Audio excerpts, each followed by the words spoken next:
he got a job playing guitar and singing lead for Bill Monroe in the late 50s, and he moved from Nashville, Tennessee to Washington, D.C. to play with a band called the Bluegrass Champs. You know who that is? Yeah. They didn't know either last night who that was. I asked them up there in Louisville, Kentucky, nobody knew who that band was. That was the Stonemans. You remember the Stonemans thing? Well, they had a TV show, and we had played that up in Washington, D.C. on Channel 5. And Jack Cook went there to take a job playing on TV, but they lost the TV, so he went up to Baltimore and got a job with a band called Earl Taylor and the Stony Mountain Boys. Yeah! There you go. Woo! There's an Earl Taylor fan. Well, now I'll tell you, now I'm going to get sidetracked on this story here, so you got to keep up with me now. Because I'm liable to get lost, you might have to tell me where I go back to, see?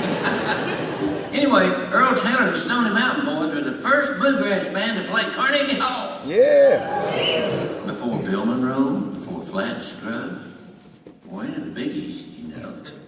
There was a folklorist come down there to Baltimore, and he said to Earl Taylor, he said, now I'm going to put you in Carnegie Hall and do an album on you on United Artists. And so Earl Taylor said, I'd heard that story before. But it was true. Then Alan Lomax took him up there. And Jack Cook got a job with that band, but then he got restless and got his own band later on, and I played banjo with him.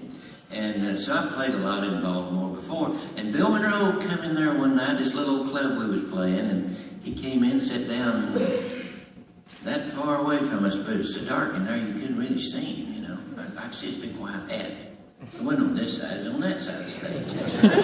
He's already lost. It's a doorway come in right there.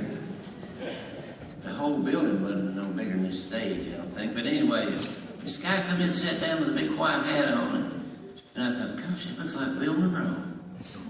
And Jack Cook knew he was coming. But see, when we'd get there, we'd just tune up and run out on the stage. We was always late. Didn't get time to talk a bit, you know. And Jack knew he was coming. So after the first show that we did, we played 9 to 2, you know, in those clubs in those days. And so Bill Monroe, he got up and went back in the place where we tuned up with us, you know, and he said to Jack, he said, now I want you to go with me to New York City. Don't have a guitar player or lead singer with me, you know. So Jack said, you got a banjo player? And he said, no, it was just Bessie Lee and Kenny Baker and Bill Monroe, just the three of them, you know. So they was depending on Jack to go up there. And they took me along, and I thought, well, now this story's getting long. I hope you got time. We ought to be on the radio doing all this, hadn't we? Broadcasting. But anyway, we got up there, and I thought, well, we'll probably rehearse a little bit, you know, and get things together.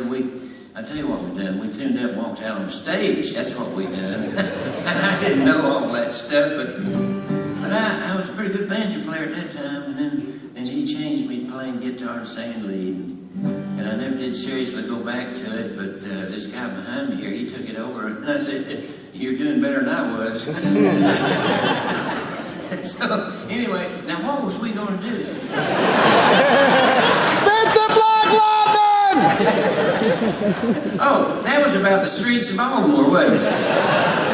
So anyway, I was going to write a song about that, and I thought, no, we ain't got time. So we just recorded that old Harlan Howard song, Streets of Baltimore. Now somebody wanted to hear that motorcycle song. Yeah!